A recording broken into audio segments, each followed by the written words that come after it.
जैसे किसी का बिजनेस लॉस में जा रहा होता है तो वो लोग क्या करें ऐसा, कोई ऐसी चार्ट को देख के आपको पूरी स्टडी कैसे बता देते कि आपके साथ अभी ये हो रहा है। जब भी कभी पार्टनरशिप खराब होती है, जिनके घरों में इस तरह की समस्या है उन घरों में हमेशा धन की समस्या। व्यक्ति चाहे तो अपने प्रयासों से उन प्रभावों को कम कर सकता है।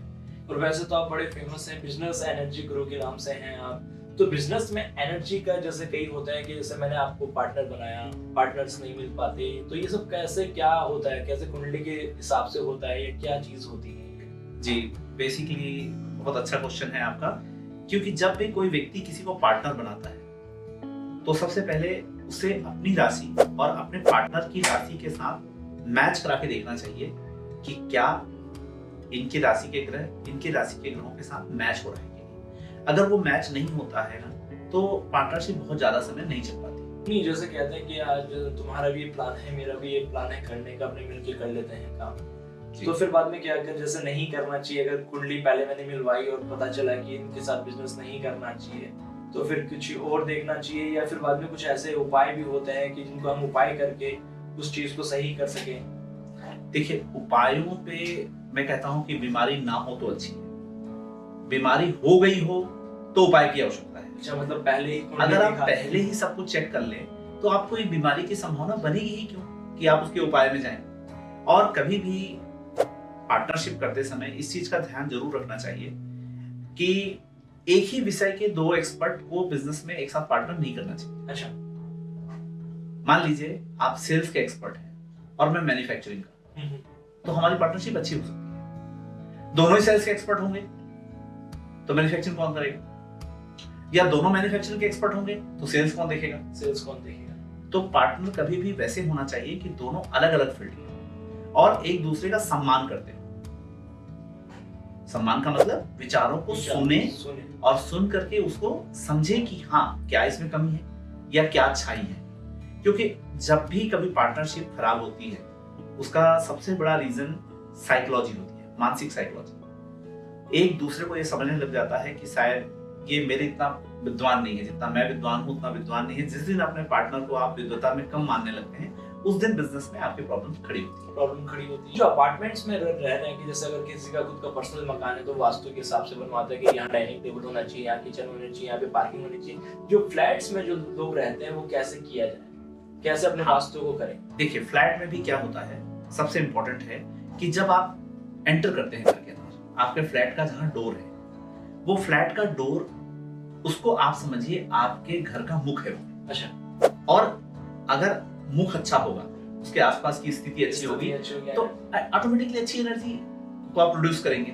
तो हम ये देखते हैं कि जहां हम घर में एंटर करते हैं वहां से हमारा वास्तु प्रोमाइसिस चालू होता है। और फ्लैट के लिए ये देखा जाता है कि अंदर की जो पोजीशन है, कितने एंगल के बाद कितने फीट कहाँ कट रहा है, कहाँ बढ़ रहा है, उसको सारे को मेजर करना चाहिए और मेजर करके फिर उसका सेंटर निकाल के वास्तु करना चाहिए, तब जाकर के परफेक्ट वास्तु। तो इस पे आप क्या कुछ कर रहे हैं, कुछ प्लान कर रहे हैं इस पे कि जैसे कुछ चीज वास्तु को ऐसे लेके आए कि जो लोग परेशान होते हैं जी वास्तु को लेकर फ्लैट्स में जो रहते हैं कि हाँ, क्या कुछ लाना चाहिए ऐसा कुछ? हाँ, कुछ अलग अलग तरह के टेक्नोलॉजी में हम सॉफ्टवेयर को प्रोड्यूस करने की कोशिश कर रहे हैं, बनाने की कोशिश कर रहे हैं कि एक ऐसा सॉफ्टवेयर बन जाए कि जहां पर लोग अपने मैप को अपलोड करके और उसका सेंटर निकालें और सही तरीके से नॉर्थ निकाल सकें। क्योंकि क्या होता है, ज्यादातर क्या आप देखेंगे कि अगर एक घर है जो 20 बाई 100 का प्लॉट है, ऐसा मान लीजिए, अगर 20 अगर सामने है आपके और आप सामने देखते हैं कि मेरे सामने नॉर्थ है, तो आप क्या करेंगे, नॉर्थ के बाद आप राइट साइड में देखेंगे तो कहेंगे नॉर्थ ईस्ट है। तो क्या वो 100 बाई 20 के घर में वो कॉर्नर जो है नॉर्थ ईस्ट नहीं हो सकता। हाँ, अगर वो 40 बाई 40 का होता या 100 बाई 100 का होता तो वो जरूर कॉर्नर नॉर्थ ईस्ट हो सकता था। क्योंकि नॉर्थ के डिग्री के बाद 45 डिग्री में अपना नॉर्थ ईस्ट आएगा, तो 45 डिग्री जैसे टर्न करेंगे तो वो दीवार के किसी और कोने पे आएगा। और ये लोगों को बहुत अच्छे तरीके से नहीं समझ में आता, जिसके कारण भी भ्रांतियां पैदा होती हैं। अच्छा, कि वास्तुशास्त्र में कई लोग कहते हैं कि मैंने बहुत वास्तु फॉलो किया, मुझे कोई रिजल्ट नहीं आया।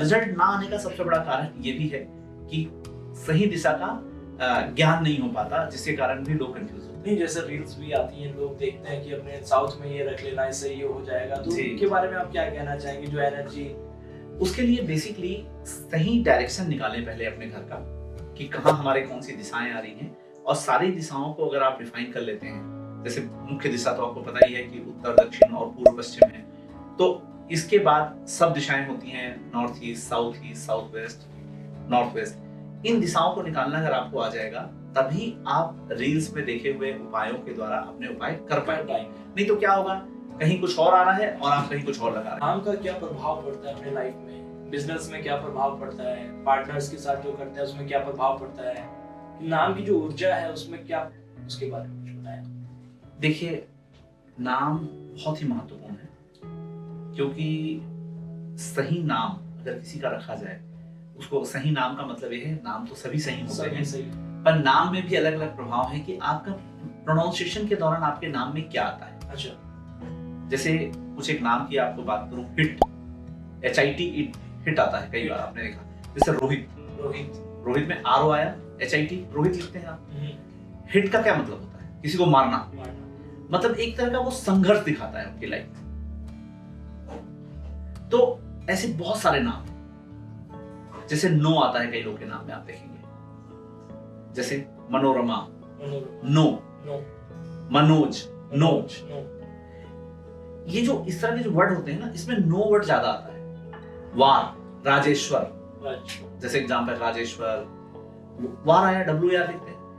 ऐसे लोगों को आप अपने जीवन में देखेंगे कि ये लोग औरों की अपेक्षा ज्यादा स्ट्रगल करते हैं। अच्छा, नाम के लिए बहुत अच्छा ये माना जाता है, आपके नाम में इन आता, इन मतलब इन हो गया एक, मतलब मैं आपको एक स्वर विज्ञान की बात कर रहा हूँ कि किसी चीज को जब हम प्रोनाउंस करते हैं तो उसकी कौन सी ऊर्जा क्रिएट कर रही है। ज्यादातर आप बड़ी कंपनियों को आप देखेंगे, जो सक्सेस कंपनी है, उनके नाम में ओके आता है, ओके, ऑन आता है, ऑन मतलब स्टार्ट, ओके मतलब यस।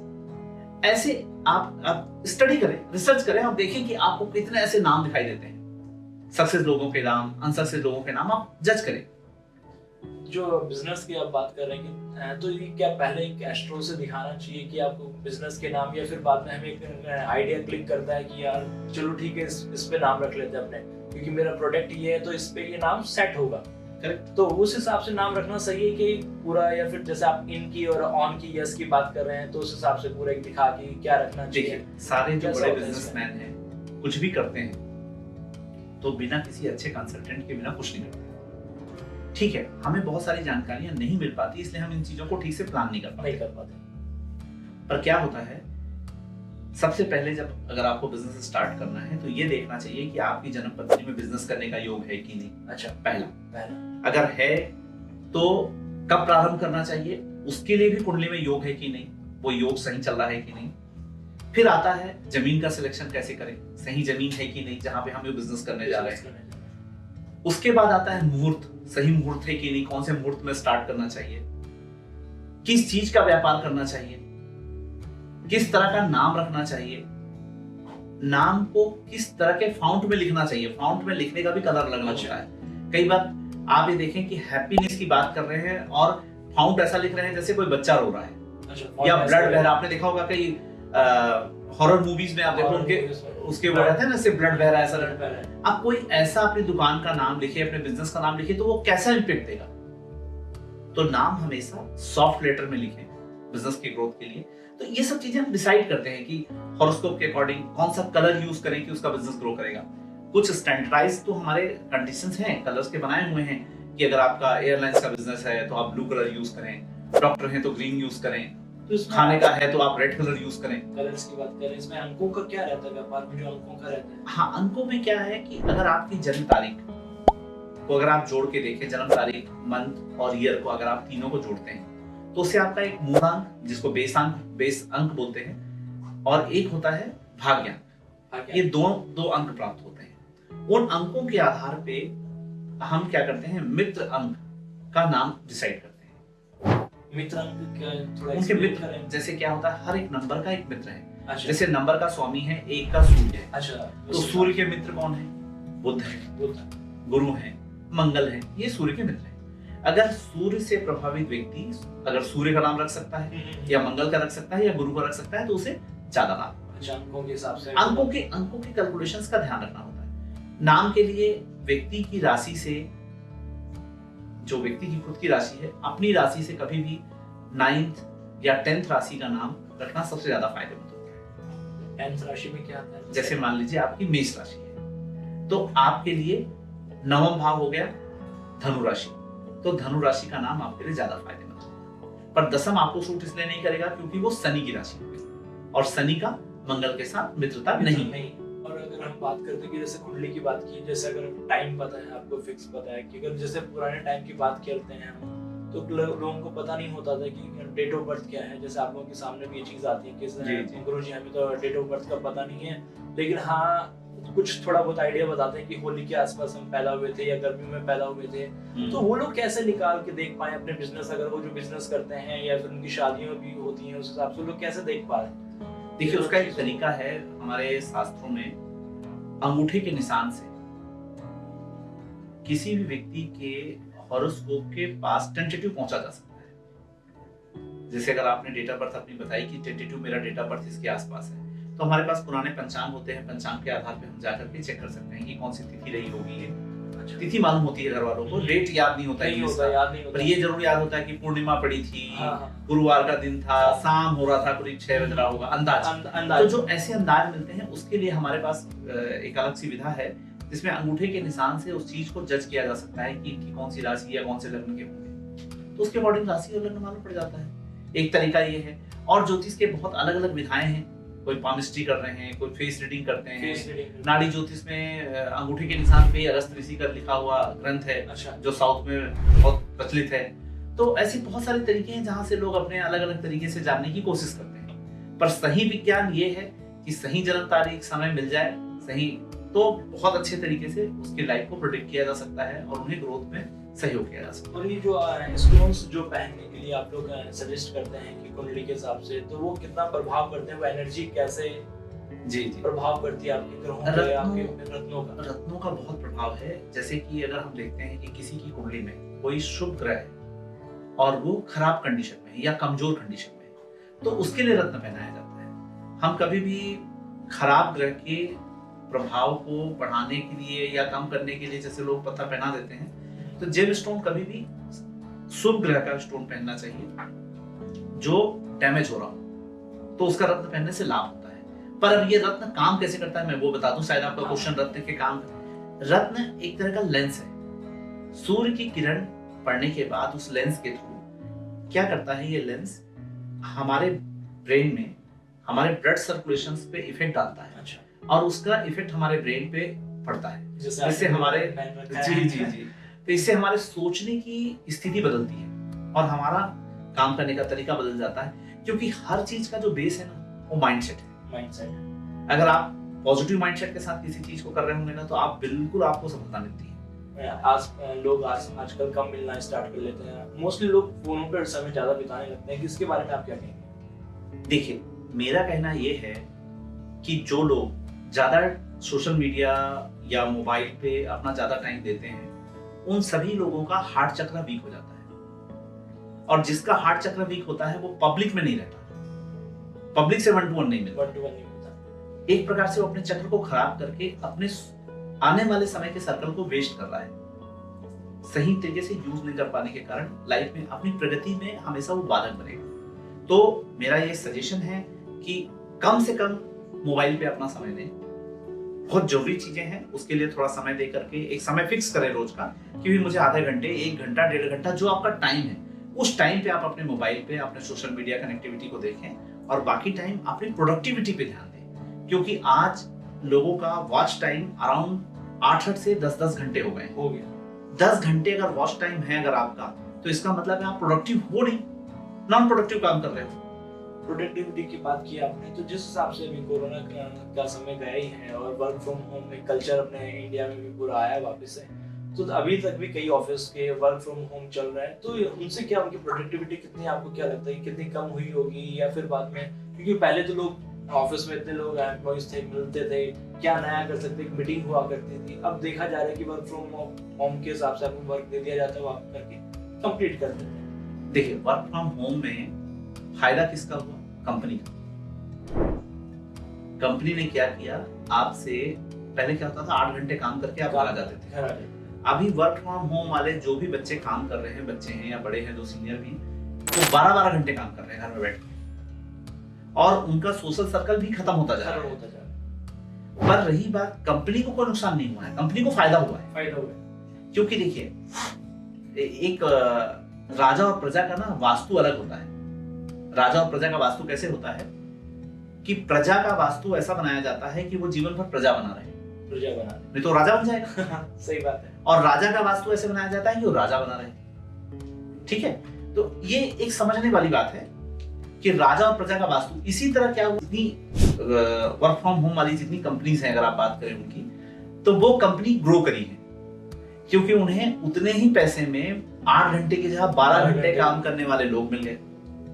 उन्हें कैंटीन का खर्चा बच गया, उनके ऑफिस का खर्चा बच गया, उनका दिन भर चाय कॉफी जो भी वहां वो सर्व करते थे वो सारा एक्सपेंस कंट्रोल हो गया। सैलरी उन्होंने बढ़ाई नहीं, और लोगों को क्या लगने लगा कि मैं अपने घर में बैठ के काम कर रहा हूँ। तो कंपनी का तो भला हुआ, लोगों का भी भला हुआ, ऐसा कह सकते हैं। पर क्या हुआ, वो दिन भर अपने कंप्यूटर पे और दिन भर एक जगह पे बैठे रहने के कारण ज्यादातर लोगों के घर में वैवाहिक जीवन खराब हो गया और अपना स्वास्थ्य खराब कर लिया लोगों ने, क्योंकि लोगों के पास समय नहीं है, एक्सरसाइज करना नहीं है, घर से निकलना नहीं है, देर रात तक काम करते हैं और फिर देर तक सोते हैं, फिर उठते हैं, फिर खाते हैं और फिर काम पे लग जाते हैं। क्योंकि 12 घंटे कोई काम करेगा और एक जगह पे बैठा रहेगा तो वो बीमार होना ही होना है। तो इसीलिए ऐसा था कि वर्क फ्रॉम होम अच्छा भी है, परंतु हमें समझने की आवश्यकता है कि हम ऐसा क्या करें कि जिससे हम स्वस्थ भी रहें। और रही बात, कंपनी को अपनी मीटिंग करनी होती है तो कंपनी आपको जूम मीट या गूगल मीट पे बुला लेती है और अपना काम सब कर लेती है, परंतु आप गूगल मीट पे दोस्त से तो नहीं मिलते ना। नहीं मिलते। आप जब बाहर निकलोगे तभी दोस्त मिलेगा। सही बात है। और वो दोस्त भी बाहर निकलने का उसे भी टाइम नहीं है और आपको भी नहीं है, तो मिलोगे कैसे? तो इसके लिए आप लोगों को ऐसी कोशिश करनी चाहिए कि सारे दोस्तों का अपना ग्रुप रहे और आपस में आप सैटरडे संडे एटलीस्ट कम से मिलें, या शाम को खाना खाने के बाद रात्रि को कम से लोगों से मिलें।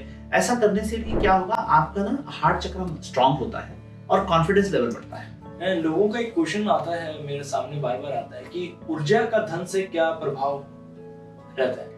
हाँ, देखिए, धन आज सबसे बड़ी जरूरत है आज के समय। ठीक है, और ऊर्जा उसमें कैसे काम करती है उसके कई कारण हैं। जन्म कुंडली से देखा जाए तो एक अलग कैलकुलेशन है, वास्तु में अलग कैलकुलेशन है, माइंडसेट का अलग कैलकुलेशन है ना, और चक्रा का अलग कैलकुलेशन है।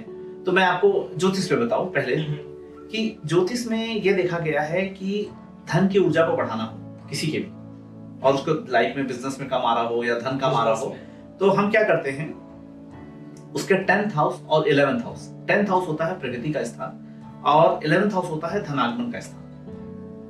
उन दोनों स्थान के ग्रहों को हम स्टडी करते हैं कि कौन से नक्षत्र में है, किस राशि का है, कितने डिग्री का है और क्या इफेक्ट दे रहा है। उसमें हम रत्नों का प्रयोग करते हैं कि कौन से तरह का रत्न पहनाया जाए या कौन से तरह के रत्न उनके घर में कौन सी दिशा पे स्थापित किया जाए कि जिससे उनके घर की एनर्जी परफेक्ट हो जाए और पर्सन की एनर्जी बेस्ट हो जाए कि उसका धनार्जन बढ़ जाए।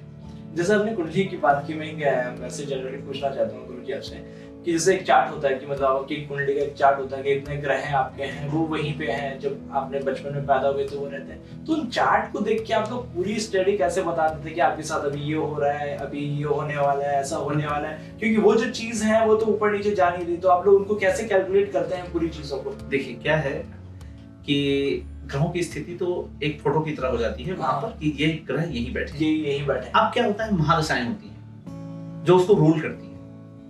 अभी जैसे मान लीजिए कि एक कुंडली में 11th हाउस में आपके मंगल बैठा है और मंगल की दशा आ गई और तो मंगल अच्छी पोजीशन पे है। उस चार्ट में कैसे पता चलता है कि यहाँ पे मंगल की दशा आने वाली है? नहीं, वो तो नक्षत्रों के आधार से जिस नक्षत्र में आपका जन्म हुआ उसके अनुसार महादशा डिसाइड होती है और उसका हर दशाओं का एक पीरियड होता है। जैसे सूर्य का 6 वर्ष है, चंद्रमा का 10 है, मंगल का 7 है, राहु का 18, तो ऐसे सारे दशाएं उसमें ऐड होती चली जाती है एज के अकॉर्डिंग। और जिस एज में आपका अच्छा प्लैनेट आ रहा होगा और वो दशा चल रही है और वो दशा आपके 10th और 11th की होगी, उस समय आप जो भी व्यापार करेंगे उस व्यापार में आपको सफलता मिलने की बहुत संभावना बढ़ जाती है। तो हम सजेस्ट करते हैं जब कोई ऐसा व्यक्ति आता है जिससे हमें मालूम पड़ता है कि अब इसका ये दशा अच्छी आने वाली है, इसकी इनकम की दशा स्टार्ट हो रही है, मतलब स्टार्ट स्टार्ट होने वाली है, तो हम उसको सपोर्ट करते हैं। कौन सा ग्रह होता है जो इनकम को बढ़ाने का? नहीं, सारे ग्रह, 9 ग्रह के 9 ग्रह पैसा देते हैं। अच्छा, 9। ऐसा नहीं कि कोई ग्रह ऐसा है कि ग्रह खराब है पैसा नहीं देगा, सारे ग्रह पैसा देते हैं। डिपेंड करता है आपकी हॉरोस्कोप में कि किस तरह का आपका हॉरोस्कोप है, किस तरह के ग्रहों का पावर है। उसके बाद आता है वास्तु में कि धन देने के लिए वास्तु क्या इफेक्ट है। तो अग्निकोण का जो स्थान होता है, अग्निकोण का स्थान धन के प्रभाव को बढ़ाने में हेल्प करता है। अब अग्निकोण में जनरली हमारे भारत देश में हम देखते हैं तो क्या करते हैं लोग, किचन तो बनाते हैं, वास्तुशास्त्र के अनुसार से अग्निकोण में किचन तो बना लेते हैं। अग्निकोण का मतलब हुआ साउथ ईस्ट।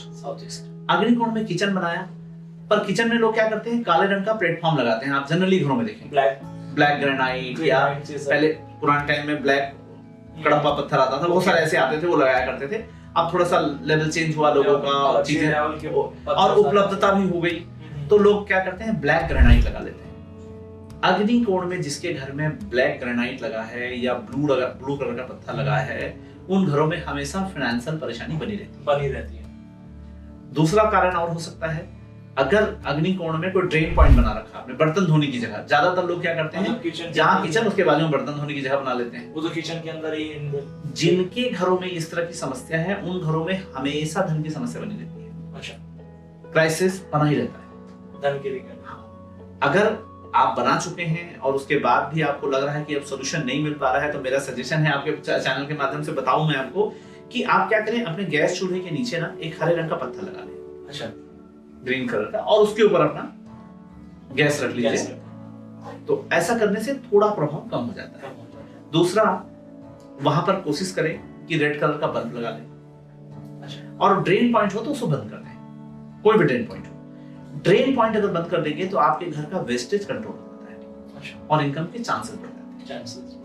तो ये सब तरीके हैं, छोटे छोटे रेमेडीज हैं कि मतलब इस रेमेडी के थ्रू हम कैसे हम अपने आप को इम्प्रूव। जैसे मैं बिजनेस के बारे में आप ज्यादा बताते हैं लोगों को। आपने तो अभी तक 1 लाख लोगों की करीब, जैसे मुझे पता चला कि 1 लाख लोगों की आपने अभी तक कुंडली भी देख ली, मतलब लोगों को सर्विस दे चुके आप 1 लाख लोगों के। बिल्कुल। तो जो मतलब जैसे किसी का बिजनेस लॉस में जा रहा होता है, तो वो लोग क्या करें, ऐसा कोई ऐसी रेमेडी? देखिए, बिजनेस लॉस में जाने के 3 कारण होते हैं। अगर हम वास्तु की बात करें, मैं क्या है, बहुत सारे सब्जेक्ट्स हैं जिसमें आप चाहे पूछ सकते हैं, पर मैं आपको वास्तु से समझाता हूँ। जिसका भी बिजनेस लॉस होता है, उसका सबसे ज्यादा इंपॉर्टेंट ये होता है उसके नॉर्थ की दिशा खराब हो चुकी होती है। अच्छा, नॉर्थ जो होता है अपॉर्चुनिटी की दिशा होती है। अगर किसी को जीवन में अवसर प्राप्त होना है, अगर नॉर्थ खराब होगा तो उसको अवसर नहीं मिलेगा। अच्छा, कई लोग आपको ऐसे भी मिलते हैं ना, बहुत पढ़ा लिखा है, बहुत नॉलेज है, पर कुछ कर नहीं पाता, कहीं ऐसा नहीं कर पाया, कहता नहीं मैं जीवन में कुछ कर नहीं पाया, उसके घर का नॉर्थ खराब है। जिसका नॉर्थ खराब हो जाए, साउथ वेस्ट खराब हो जाए, साउथ ईस्ट खराब हो जाए और वेस्ट खराब हो जाए, वो कितना भी दम लगा ले अपने व्यापार में ऊपर नहीं आ सकता। तो उनको क्या करना चाहिए? उसे उस दिशाओं को ठीक करना चाहिए। अच्छा, दिशाओं को। अब दिशाओं के रंग है कि कौन सी दिशा का कौन सा रंग है। जैसे मान लीजिए अग्निकोण का, जैसे मैंने साउथ ईस्ट की बात की, जो धनागमन का स्थान है, उसका रंग है लाल। अब आपने काला लगा दिया तो क्या हुआ, धनागमन बंद। तो जैसे ही आप धनागमन की दिशा को ओपन करेंगे, जैसे कि आप लाल रंग लगाएंगे, तो धन के चांसेस बनने शुरू होंगे। अब हुआ पश्चिम की दिशा, जो आपको प्राप्तियों की दिशा है कि आपको कुछ दिलाने वाली, जैसे आपने मेहनत की तो उसका रिजल्ट मिलना चाहिए। रिजल्ट की दिशा है पश्चिम। अगर पश्चिम की दिशा का कलर है सफेद और आपने पता चला वहां लगा लिया लाल या हरा, तो आपकी प्राप्तियां खत्म। मेहनत करो 100 रुपीज की और आपको मिलेगा 20, तो आप हमेशा स्ट्रगल में रहोगे। तो नॉर्थ हो गया, वेस्ट हो गया, साउथ ईस्ट हो गया। साउथ वेस्ट आपके स्टेबिलिटी की बात है, आपकी स्थिरता की बात बताता है कि आप कितने स्टेबल हैं, कैसे मैनेज कर पा रहे हैं। हर दिशाओं पे एक कलर बना हुआ है। आप कभी अगर गूगल पे जाएं, गूगल पे बहुत सारे आज लिटरेचर अवेलेबल हैं, पर ऑथेंटिक जो भी लोग हैं उनके लिटरेचर देखें, क्योंकि गूगल में ऐसा है बहुत सारी चीज डाल रखी लोगों ने, उससे कंफ्यूज ना हो। किसी ऑथेंटिक वास्तु कंसल्टेंट को या एस्ट्रोलॉजर को फॉलो करें और उसके अकॉर्डिंग आप उस कलर को समझने की कोशिश करें कि जल तत्व का कलर नीला होता है, तो जल तत्व का अगर रंग नीला है तो जल तत्व का ध्यान रखना है। वहां पर अगर अग्नि तत्व आ जाएगा तो क्या होगा, या पृथ्वी तत्व आ जाएगा तो क्या होगा, नष्ट हो जाएगा, पानी भी खराब हो जाएगा और मिट्टी भी खराब होगी और अग्नि भी बुझ जाएगी। तो जो जहां का स्थान है उसके अकॉर्डिंग ही उसका कलर लगाना चाहिए। तो 5 ही तो तत्व हैं, जल है, वायु है, अग्नि, पृथ्वी और आकाश। और 5 तत्वों के कलर भी डिसाइडेड है सही बात कि नीला है, हरा है, लाल है, पीला है और सफेद है। इन्हीं कलर को कॉम्बिनेशंस को अगर आप सही तरीके से अलाइन कर लें अपने घर में तो आपके घर का वास्तु ठीक हो जाएगा। वास्तु ठीक हो जाएगा। और उसी तत्व अलाइनमेंट को अगर आप बॉडी के साथ अप्लाई कर लेंगे तो आप बॉडी से स्वस्थ हो जाएंगे। सही।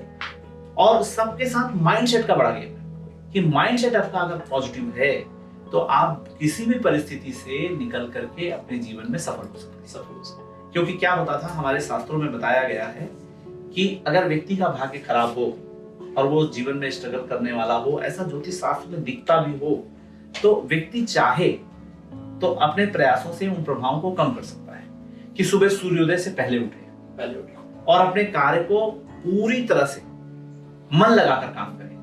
वो व्यक्ति जीवन में कभी फेल नहीं हो सकता। तो इनमें कर्मों का क्या रहता है कि यही तो कर्म है। जैसे कहते हैं कि इन चिड़ियों को दाना डाल के आना, आपके ये सही हो जाएगा, उनका क्या रहता है? बेसिकली देखिए क्या है, अगर आप आत्माओं को, हम कहते हैं ना किसी को तृप्त करना, अब अगर आप किसी व्यक्ति को बुला के खाना खिलाओगे तो कितने लोगों को खाना खिला दोगे?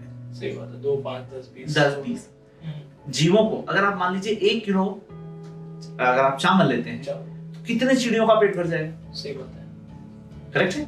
अगर आप वही आटा ले लीजिए, आटे को सान लीजिए और 1 किलो आटे का बना हुआ, अब वो आटा लेके जाकर के मछलियों को खिलाइए, कितनी मछलियों के पेट भर जाएंगे? तो आत्माओं को तृप्त कर रहे हैं, भोजन प्रदान कर रहे हैं। इसलिए हमारे शास्त्रों में हमारे ऋषि मुनियों ने समझाया कि आत्माओं को तृप्त रखो, चींटियों को कुछ दो, है ना। पक्षियों को क्या है इसलिए दिया जाता था कि उनको और कुछ मिले ना मिले खाने को, गाय को दो, कुत्ते को दो। सारे जीव जंतुओं के लिए हमारे ऋषि मुनियों ने एक अलाइनमेंट बनाया कि सभी लोग स्वस्थ रहें, सब एक दूसरे के उपाय को करते हुए सब एक दूसरे को मजबूत बना सके। तो इसलिए ये सारे उपाय बताए गए और इन सब चीजों का पावर है।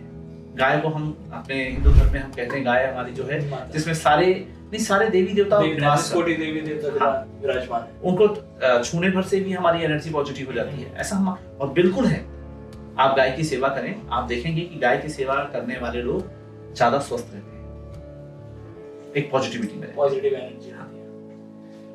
ये थे हमारे साथ जयंत पांडे जी। आपका बहुत बहुत धन्यवाद जयंत जी, आपने इतनी सारी इंफॉर्मेशंस दी। क्या कौन से मतलब अगर आपके पास गाड़ी है, बिजनेस है, कहाँ पे अगर मकान है, कौन से ईस्ट में, वेस्ट में, कौन से कॉर्नर में जाके क्या उपाय करने चाहिए, उसके लिए बहुत बहुत धन्यवाद।